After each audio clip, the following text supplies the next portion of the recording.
Hello there, and welcome back to Faith First Leader. I'm Sabrina here with Susan again, and we are coming back and continuing in John 15. If you are joining us for the first time, welcome. You can jump right in.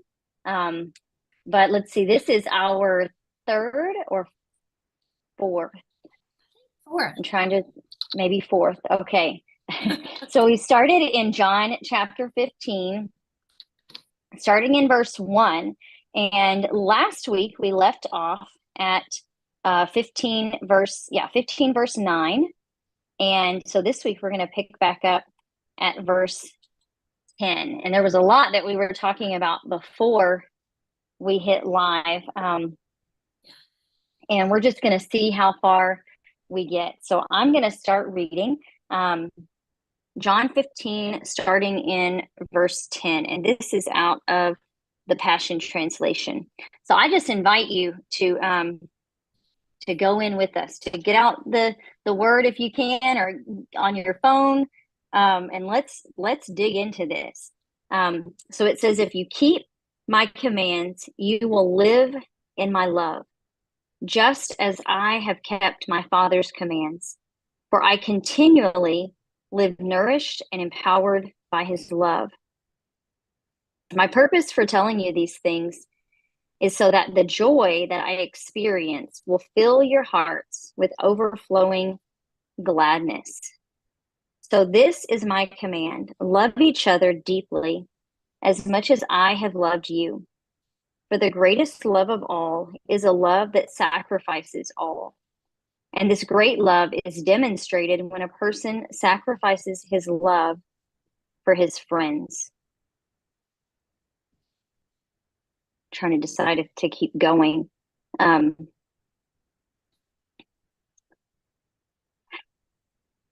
can pause. Because there's, yeah. well, I feel like there's two words that stuck out, and especially even in this verses 12 and 13, it starts out by saying, this is my command, and then it ends by talking about friends. This is a great love that's demonstrated when a person sacrifices his life for his friends. And it even started in 10, if you keep my commands, you will live in my love.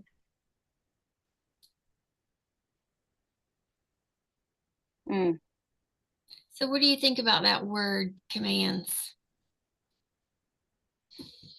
I really think it carries something that seems harsh, or, that can feel hard.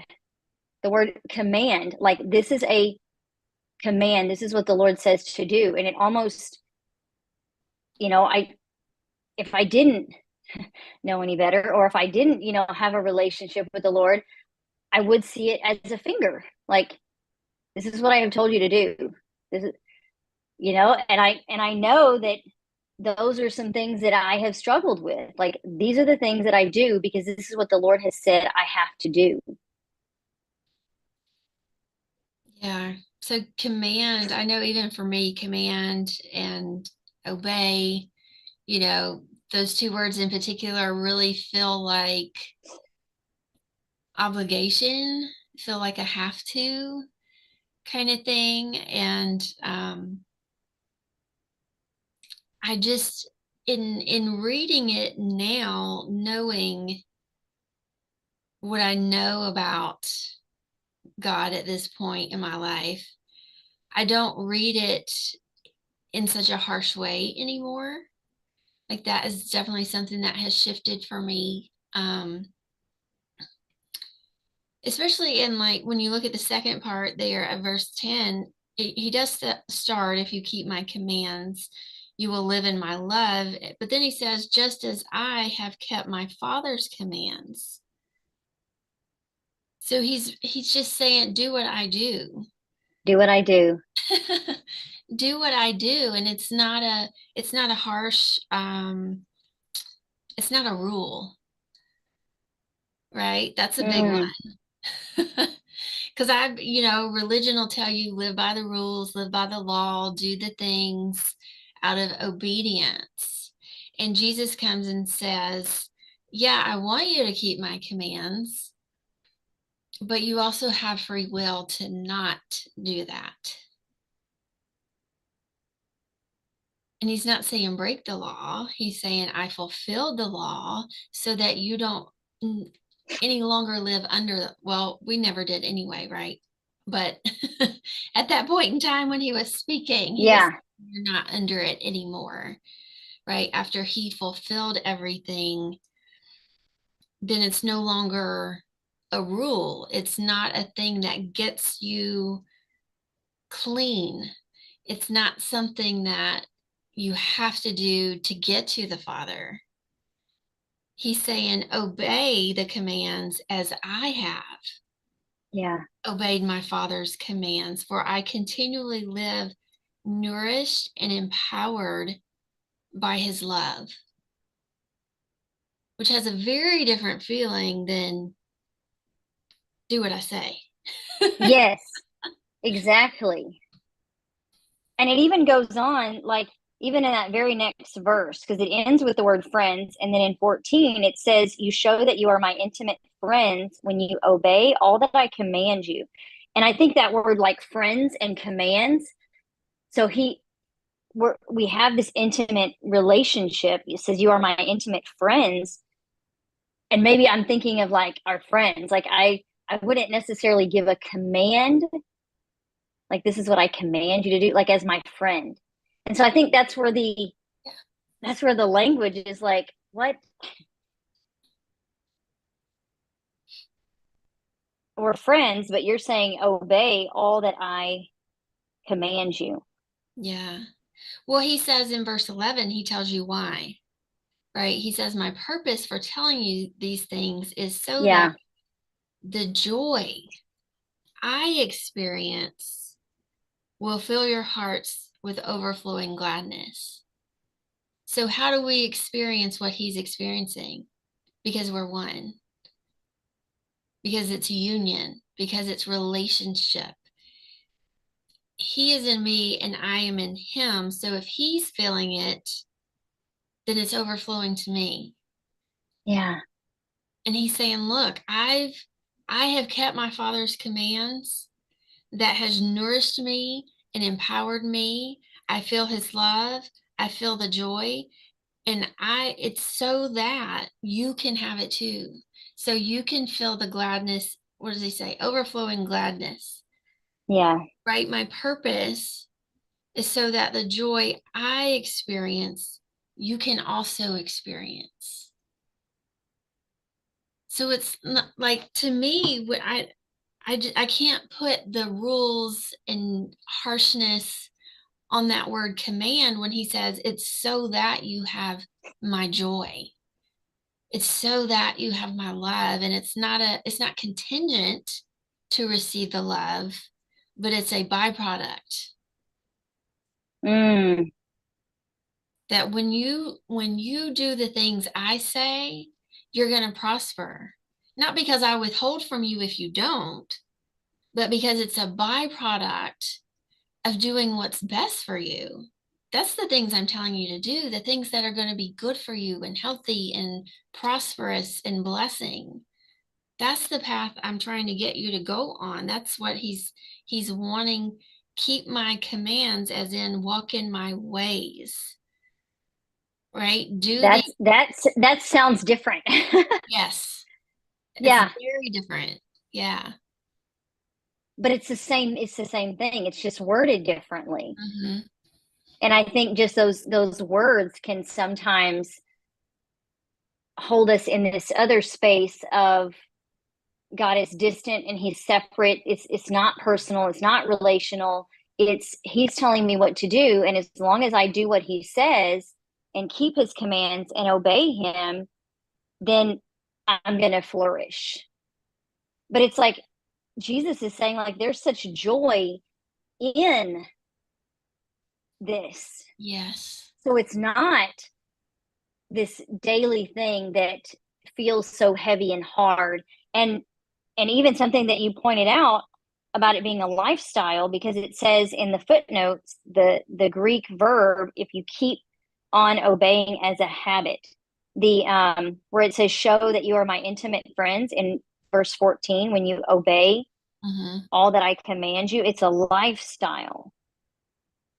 And something that you said too, I think you said it even before we started recording, but it's a lifestyle that comes out of you from the intimate relationship. It's not this thing that you're striving to do every day because it's the right thing to do or because the Lord commands. It's coming from is by I don't know if byproduct is the right word. Is that but it's not it doesn't feel so hard. Yeah. It's relationship. It's that awareness of the union, knowing I'm in him and he's in me and we are one and we're doing life together. It just flows out of that space of knowing who you are and where you're positioned and the love that you feel from God. It just, you can't contain it. Like when you're so full of his love, it's an out an overflow, a natural, yeah, byproduct of like, I want to spend more time with you. I want to do these things. It's no longer obligation to me to read my Bible, right? That used to be a have to, a check off the list, just a thing to do today. And now I do it because I want to. When I wake up, I can't wait to spend time with him. There's no thought in my head of like, oh, I have to go do that. No, it's like, okay, y'all take care of your stuff. I'm I'm going to be with the Lord. And like it's a completely different, it's the desire, right? I now have that desire that comes out of relationship, out of union. When you think about the marriage union, do you That's desire? exactly where my thoughts went. I really want to hear what you have to say about that. That's exactly where my thoughts were going. Yeah, because you desire to be with your spouse. It's not a have to. If it's a have to, maybe I'll need to go to counseling. Like, something's going on there. If you're like, I don't really want to hang out with him tonight, but I guess I have to because we're married. It's that's obligation. And we don't feel that way about our husbands. And Jesus is the husband. He's the bridegroom. And he's like, come away with me. And you're like, absolutely, I want to do that. Let's go Yeah. honeymoon. Like that's just you, it's your desire to be with him. It goes, yeah, it's so beyond command. And when you were talking about the marriage relationship, like if there are those feelings of obligation and having to do these things, that's the red flag. There must be some kind of disconnect in your relationship. Where is the breakdown? What's the issue that's causing the separation or the lack of desire? Or, and I think we understand you could look at that situation and understand, yeah, if that's what's going on, you would obviously say there must be a problem. Like you need to sit down and figure out what is really going on here. But we don't look at it that way when it comes to like these are red flags. So if you are feeling that obligation and the relationship that everybody's talking about, you are thinking one thing when they're talking a different language. Like I don't, because that's what I thought when people would say, do you have a relationship with the Lord? I said, absolutely. And then in my head, I listed off all of the things that I did that I assumed they did too. But we never talked about it in the context like this.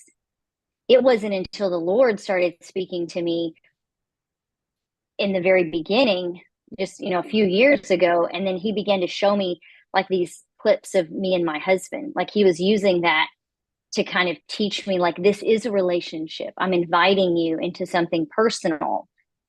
But when I would talk about it with other people, nobody was talking about it like that.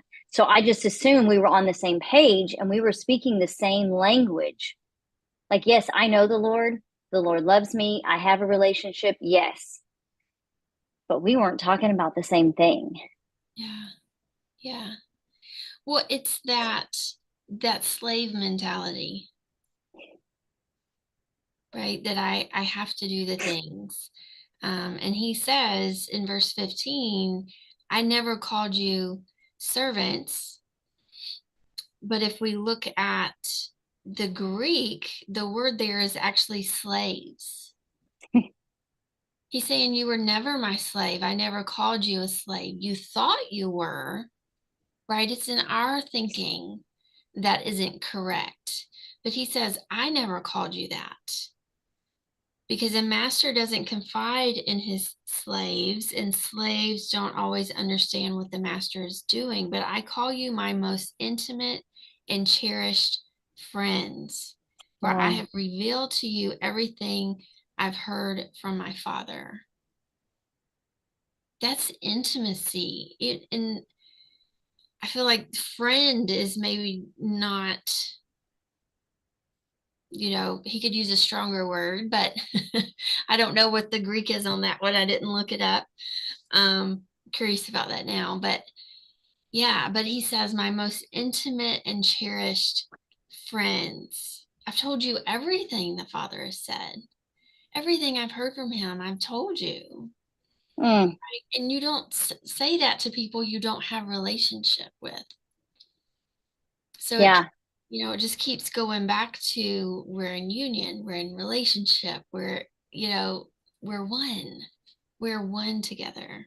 The And it vi- even says in the notes, the cherished friends, it says both Aramaic and Greek word for intimate friends is actually those cared for from the womb. Mm, You are more than a friend to him, for you were born again from his wounded side. wow. Wow. That does go beyond like friend. And our context for friend is so limited to its surface. Yeah. He's not talking about my pal, like my, yeah, this is so much deeper than that. And I even love that it goes on to say, you didn't choose me, but I've chosen and commissioned you. The chosen, though, it says, invited you as dinner guest, Mm, invited. An mhm. invitation versus an obligation. Yes. I think that right there, even when you talk about choice and free will, because there are those that believe that we don't have free will, that we are obligated. Yeah. And, there's the whole predestination and just all, there's a whole lot of you could talk about there, but the idea of choice Yeah. is almost just, but it's an invitation for relationship. It's not an invitation for this slave, you are obligated to do these things for me. Yeah. Care for it. Let's go back to that in verse 15. What were you saying about the footnote on that one? It says about the womb. On that is in verse that is in verse 15. Yeah, it says, but I call you my most intimate and cherished friends. And in the notes, it says both the Aramaic and Greek word for intimate friends is actually those cared for from the womb. More than a friend to him, you were born again from his wounded side. For you were born again from his wounded side. That immediately takes me to the garden when Adam is asleep and he takes the rib out to create the woman, right? Like woman was born from man in that way. Mm-hmm. That terminology, that's immediately what that makes me think of, though, that then we are born again out of his wounded side where he was cut, right? Where he was pierced on the cross in his side. Uh-huh. And it talks about, I believe it says the blood and water flowed out, Uh-huh. right? And How are we washed to be born again by the blood and washing of, what does it say? Washing with water by the word. Yeah. Jesus is the word, and both blood and water came out of his side. And this is saying like it's tying back into this here in John 15:15, where it's saying you're more than a friend, you were born Mm. again from his wounded side. That we came out of him just as Eve came out of Adam.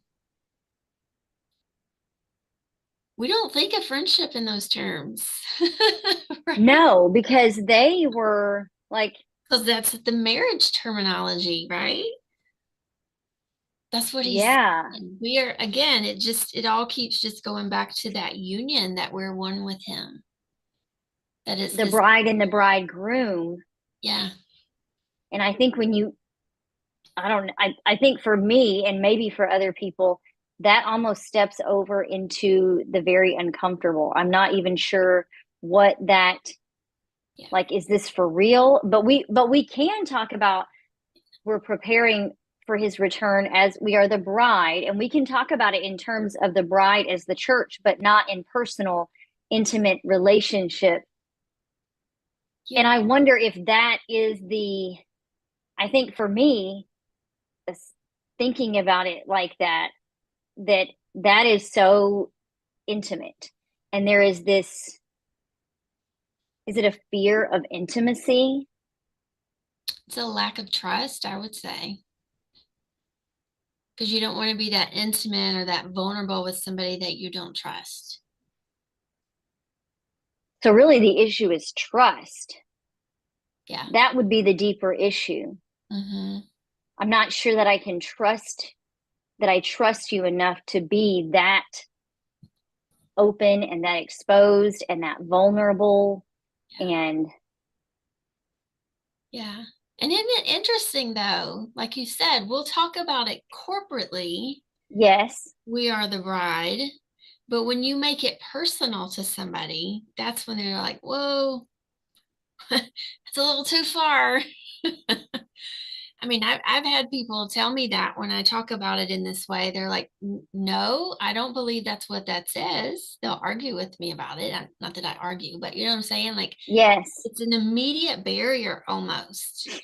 And even when you look at like Song of Solomon, and you tell someone, the lover is Jesus and he's talking to you, and you make it that personal for people, they're like, no, that is really uncomfortable.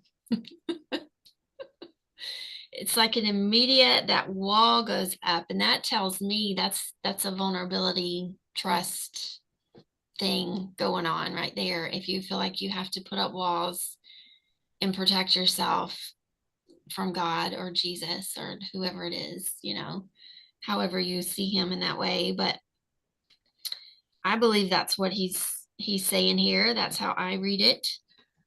That it's that intimate, that when I speak of union, it's just as, again, that marriage relationship, the two flesh become one, right? That we're in union with Christ in that way, and that he sacrificed himself as a husband is to sacrifice for his wife. It's like I don't know how to not take that personal when someone has died for me.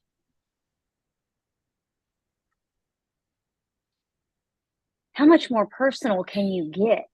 And yet it's like there still are those that it just, they're still in this camp over here where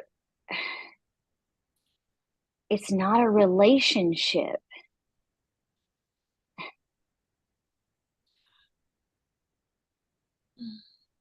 And I guess when I think about that,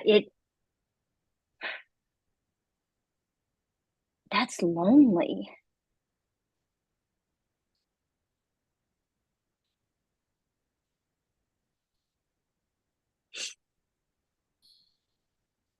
And that just, that breaks my heart to think that you don't know that he loves you that much. Like, you can hear the message, you can hear Jesus died for me. And you're like, man, that is just, that's heavy. But to say, I accept what he did for me, like that's salvation, but that's just, you've just barely, I mean, that, I don't want to use the word barely, like that's a big deal. Yeah. But there's so much more that Yeah. he invites us to. It's the doorway. It's the doorway. Right? Thank you. Jesus said, Yes. I am the door. Yeah, I am the gate. Um, yeah, those who accept salvation and then don't step inside. They don't know. I mean, I didn't know, and I hope people hear our heart in this. We're not speaking any condemnation if that's where you're at. I was there for 25, 30, a lot of years. I'm thinking like 20, 30 years or so. I was in that place of I'm saved, I'm good, I'm doing all the things. Like I didn't know any different. Uh-huh. Didn't know any different. I didn't know there was relationship. I didn't know it didn't have to be a checklist of things. Like I didn't there was no discipleship after salvation. I didn't have anyone to come tell me that's not all there is and that you don't have to do it in your own strength. I just, and I think there's so many people still today, like you said, just living in that place of I'm saved, I go to church, I'm doing the things, and even feeling like I can't do anything else, right? Because again, they're doing it in their own strength, and so it feels hard. Yeah. It feels hard and lonely. Yeah. And you really believe like that this is the way that it's supposed to be, because I'm looking around, nobody's really saying anything different. um I don't know what they're talking about. When they're talking about relationship, is I think this is what they're saying, but I don't know. Nobody talks about it so intimately. Like I didn't know either. It wasn't until just 3 years ago. Like, so I was 23, and then from whatever that was, almost 40. Yeah, long time. Yeah. But like, there was no discipleship. There was no, okay, now that you're saved, this is what it looks like to walk it out. And it's a relationship, and even just helping to explain and understand what that means, what it is and what it's not. Mm, That would have been helpful. Like, are you stuck in the cycle of checklist? It's actually not that. It's not that. For somebody to come along and say, to maybe even say the things I was feeling. Do you feel like this walk is really difficult? Like, you feel like it's hard all the time, and you do these things because this is what you're like. They would have come along and said that. I would have been like, have you been in my house? Like, how do you know I'm feeling this way?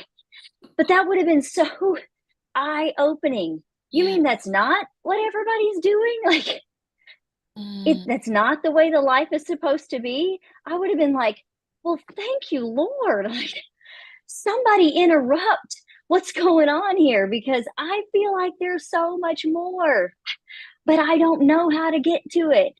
yes. Ah, but I Well, mean, he talks about it being so joyful, so that the joy I experience will fill your hearts with overflowing gladness. Like, mhm. ah, Yeah, and you don't feel that. It does not feel that way when you're in striving and in religion and legalism, and you don't even know that's what you're doing. You don't even know. And I think well, so many verses get taken out of context. What came to mind as you were speaking was the verse that says, in this world you'll have trials. Like, and so we get in our head, oh, well, it's supposed to be hard. No, that's not what that means. Because what's the next part of it say? But take heart, Take I have heart, I have overcome. overcome. It's already done. Yeah. It may be hard in the physical, but that doesn't mean it has to be hard for your soul. It doesn't have to be heavy. It can be joyful, even if the circumstances are really crappy. Yeah. Yeah. And we don't know how to like reconcile those two. But it just comes down to, we were talking about this before we came on, right? It comes down to the choosing. Do I choose what I see in front of me, or am I going to choose what God says about it? Yeah. And when you choose what He says, then you look at the second half of those verses. And realize that he's already overcome. Like that is the reality. Yes. Mm. Not a denial of the truth, but a declaration of God's word. Yes. Mm. Like we are not blind. The Lord is not sending us out as people who cannot see or people who deny the things that are going on. We're not ignorant at all. In fact, we are supposed to be more aware than those of the world about what's really going on because we live and operate in the spirit, not in the natural. We live in a physical body, but we see supernaturally. We have eyes to see and ears to hear and discernment and wisdom of heaven. Like it's not supposed to look the same way as people that are in the world. But so often it's like, I don't really see any difference here. The only difference I see is people that go and do things that they don't even want to do, but they do them because it's out of obligation and they know this is what you're supposed to do. I'm over here. I am living my best life. I'm actually enjoying my life. I don't really want to be a part of this camp over here because they miserable. That's what I see. And I think for a long time I grappled with that. I'm like, why are these people so miserable, Lord? I don't understand. This is the life that you're calling me to is a life of nothing but hardship and misery. I this does not, and I think that's where I reached that point when I was just wrestling so much with there's got to be more. This is not it. I know this is not it. But I couldn't even, there was nothing I could do about that. Yeah. And it wasn't until, right, the Lord just met me in my moment of like the wrestle Mm-hmm. and Yeah. everything changed. Because we are supposed to be the light to the world. We should be so joyful and loving that they're drawn to us. And instead, they're being repelled because there's so many of us, quote, Christians living in religion and obligation and rules and the hard stuff. Like you said, like, I don't want to be in that camp. Why would anybody want to be? Well, like, that's not what it's supposed to look like. That's not going It's to not. draw all men, right? It says, draw all men unto you. If you don't know Jesus is in you and you are in him, they're not going to be drawn to the Jesus in you. They're not going to see it because you don't see it, because you don't live like it. Wow. Right? When he said he's the light of the world, and then he calls us the light of the world. Are you being that light? Do you even understand Do you that he understand? is? Yeah. Yeah. Because if you don't even understand that he is in you, if we don't even understand that for ourselves, how is someone else going to be drawn to the Jesus in us that we don't see or like this? We don't know is there, right? Yeah. We're not allowing him to be seen because we're Wow. we're living in misery. And there are people of the world, however you want to say that, right? Like pre-believers, I'll call them. They're happier than you are as a believer because they're living in freedom, what they think is freedom. It's a counterfeit, Yeah. but they're, you Uh-huh. know, Yeah. they're having fun. They're doing stuff, they're having a good time, and they're looking at you going, why would I ever want to follow Jesus if that's what it looks like? Yikes. Right? And again, that's not condemning. No. It's just let's bring awareness to He's in you and you are in Him. Yeah. And He wants that intimate relationship with you so that a byproduct is other people come to Him as well. Yeah. You're happy, they see you're happy, and they're like, I want some of that because I want that's some of that. true happiness. Yeah. Right? It's not a momentary happiness. It's not a counterfeit of happy. Right? I think about all the people that go to drugs trying to find happy for a moment. If only they knew they could have eternal happiness in Jesus. Eternal. That's what they're looking for. Yeah. We've got to be different. Yeah. We've got to renew our mind to the truth that He is in me and I am in Him. Every day. Constant, just awareness of who you are and where you are. Mm.